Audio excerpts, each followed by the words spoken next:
Well, good morning and welcome to this wake-up call, everyone.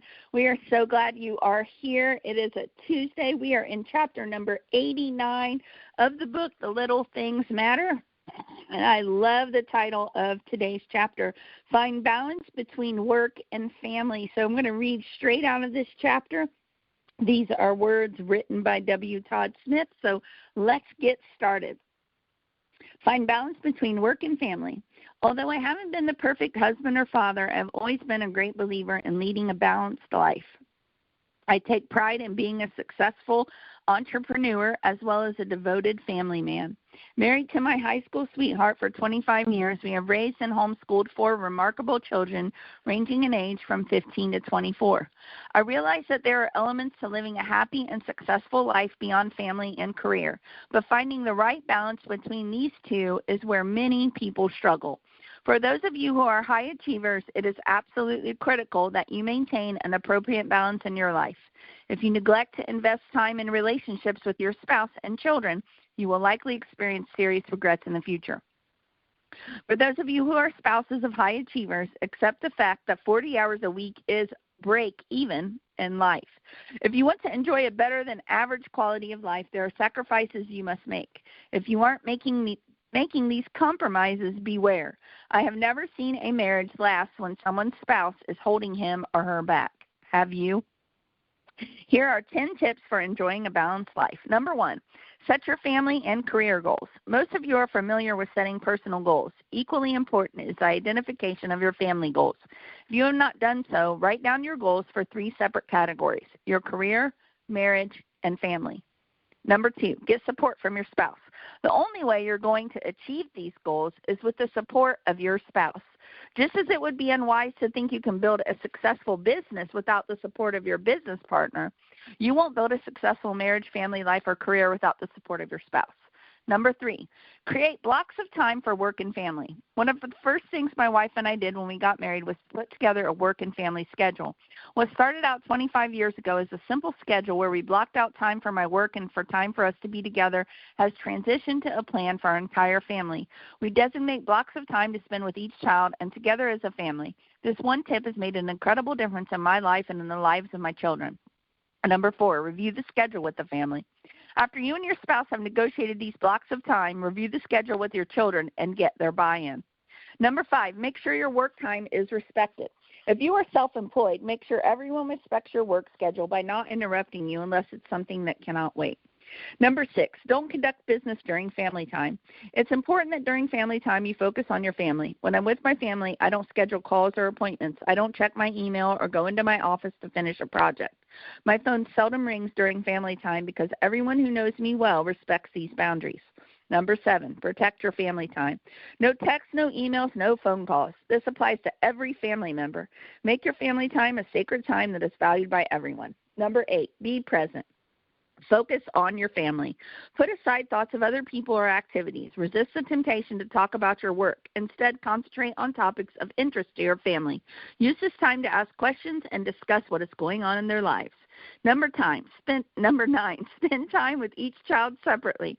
If you have children, let me encourage you to block out time to spend with each one on a one-on-one individual basis. There is no better way to connect with someone than one-to-one. Whether it's a bike ride, an overnight camping trip, a game of checkers, a cup of tea, or whatever it is they enjoy doing, block out time each week to spend with each child. Number 10, plan a weekly date with your spouse. This is the number 1 marriage tip I give to newlyweds. Every week for the past 25 years, with rare exception, my wife and I have a date. Our dates may be dinner at our favorite restaurant, a boat ride, or a campfire on the beach cooking hot dogs. The key for us is getting out of the house where we can focus on each other without any distractions. Todd then goes on to give us a little challenge for today. Here's the challenge. It's time for self-evaluation. Are you leading a balanced life or are things out of whack? Is your career dominating? I challenge you to take whatever steps are necessary to improve the balance between the time spent pursuing your career, building your marriage, and pouring love into your children's lives. Focusing on your family and spending time with each member is the foundation for a healthy marriage, a happy home, and a satisfying career. So, Mr. Yount, what are your thoughts about Chapter 89, Find Balance Between Work and Family? Well, I love it, as always. it's just the little things matter. And so I think, when I was listening, and this one very rarely, can we look at chapter and say, you know what, this is one that I think we have a good grasp on. And I don't say that to say, hey, look at us. I think, we have been married now for 25 years, and family has always been the number one thing for us. It's always been the most important thing for us. And our marriage has always been, important, even at a time when it was stressed and, we would, I can remember always saying, you know what, someday we're going to have a good marriage, someday, like we just got to keep working. And I think, when you read all the things, and I could go into each and every one of those things, but I think something that's really been on my heart just as of late and recently, I've talked about it in my men's group on devotionals, on our calls and things, is just, and we've talked about it, is, our family is important to us. And so our family is important to our two boys. And we talk about business versus family. It's a little, it's not, the norm, because James does what we do. So 3 of the 4 of us, we all do the same business, and it's a, home-based, take-as-you-go business where we all work from home, and we also homeschool. And so it creates, it's not an easy thing to walk out of a workplace and then go home and leave the work behind. The work kind of is what we do. And I love that, and we all love that. So I believe it's maybe even more difficult to separate the work and family, but at the same time, I believe we've always put family first. And so what I'm very grateful for, what's been on my heart is, and I think if you can get anything from me about all of this, one thing that I know without a shadow of a doubt from the very beginning, before Holly and I started a family with kids, it was just us, but we were still a family, and we looked at it as a family. We were the team, right? And so we live up here in Ohio. Now there's a ton of Ohio State fans, and we always OHIO, and it's something I believe if people were as passionate about their home team as they are about their home team, then the world would be a different place, right? People schedule around sporting things, and it's like the big day. You got to sit on the right end of the couch and those kind of things. Like, and I played professional sports, so, no one's ever scored a basket for me, and you'll never score a touchdown for Ohio State unless you get on the field. My point of all that is not to say anything other than what has always been for us is we turn inward when things happen. So if our marriage is stressed, we talk to each other. We communicate. When we have maybe issues with the boys, we come together as a family. We call a family meeting. When one of the boys have a problem, they come to us, right? We turn inward as a family, and that's because we've always, had an open door. We've always put family first. We've always left that as an important thing.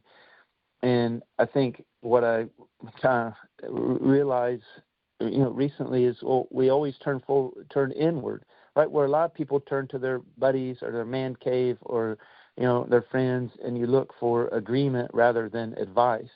But, even when Holly and I were just brand new together and we were overseas in Germany, the guys would say, you guys could stop the world. I remember, kind of our team captain, he'd say, man, you guys just always just have each other's backs, and, together you guys could stop the world. And we've always kind of lived on that principle.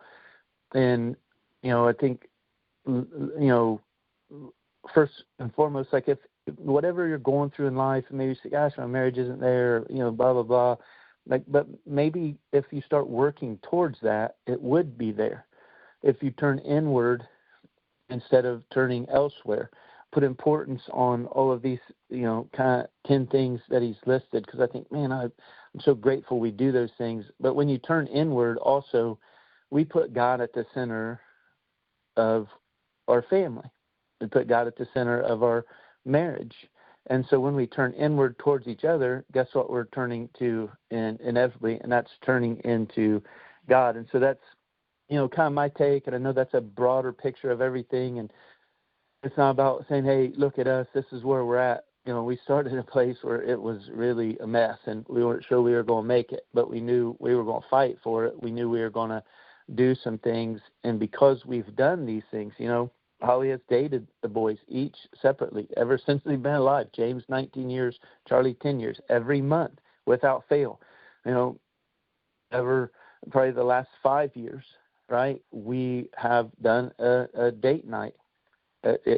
Every week to 10 days. That's what we do. In our date, we don't go out. Maybe ours is just kind of being at home, watching a movie. Sometimes the boys are actually even here, and they'll go, and sometimes they'll make dinner for us, or they'll kind of set it up. It's a family thing. They know that our marriage is important to us.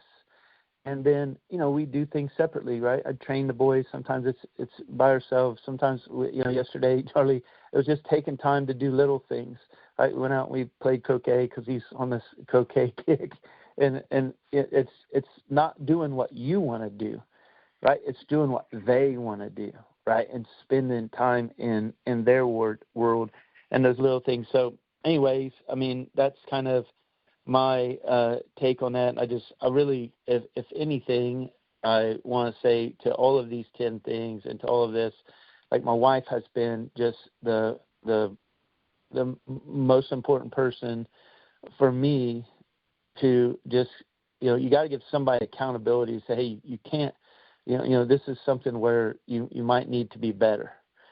And, that's how we've always been as a family is kind of together. So I want to turn it over to Holly because I know she's got a lot of good stuff to say about this. So hope that makes sense. Well, I don't know if I have a lot of good stuff to say about it, but I will say you did an awesome job of going through that. And, we never want to get on these calls and be like, well, we got it all figured out. We're the end all be all, because we're not. We're still learning, growing, trying to figure this out. But we do have a little bit of experience to speak to this. And, I think sometimes you hear the word balance thrown around a lot. And I think balance is a pipe dream. I don't believe in balance, although there's chapters that find balance between work and family. I believe in priorities.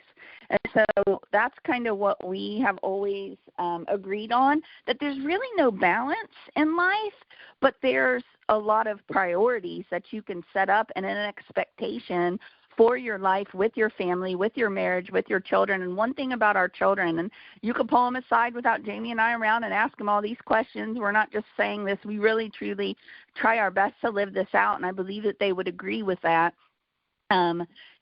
They always understand the expectation. We have always talked to them and respected them as human beings, not just children that are beneath us. We still are, mom and dad, and they still have rules to follow in our home. However, we've always respected them as individuals because God has made them just like they have, God has made us. And so we want their input. We want their, their ideas on things. But they always understand that we come to them as a family, and all of us get together and we get their buy-in. We talk to them. We tell them what's going on. We tell them, this is our goals. This is, what we want to achieve. And we are all high achievers in this family. So a lot of times with high achievers, what happens is you have your own way, and you want to do things your own way. You want to win at life. You want to win at everything. That's what a high achiever is. A high achiever is somebody that just wants to do the right thing at all times, and sometimes that can get a little wonky.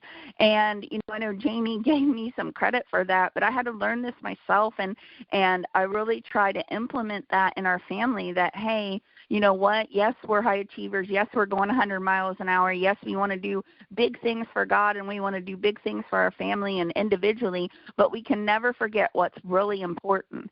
And these 10 things that Todd has given us is a really great baseline and a foundation for really setting yourself up for success, not just in your career, but success in your life. Because I think the most important thing when we get to the end of our days, we're going to look back, and the one thing that every single one of us on this phone call, if you hear my voice, that you're going to think and say is, I wish I had more time. I'm not going to say I wish I spent more time in the office. I wish I would have gotten more money. I wish I would have went on more trips. you're going to say, I wish I would have had more time with those that I love. And so this is setting up such a great foundation for your life. And so whether you've implemented this and you're like, okay, I'm doing some of these things right, or a few of them, or you're like, I'm so off course, guess what? You can start today.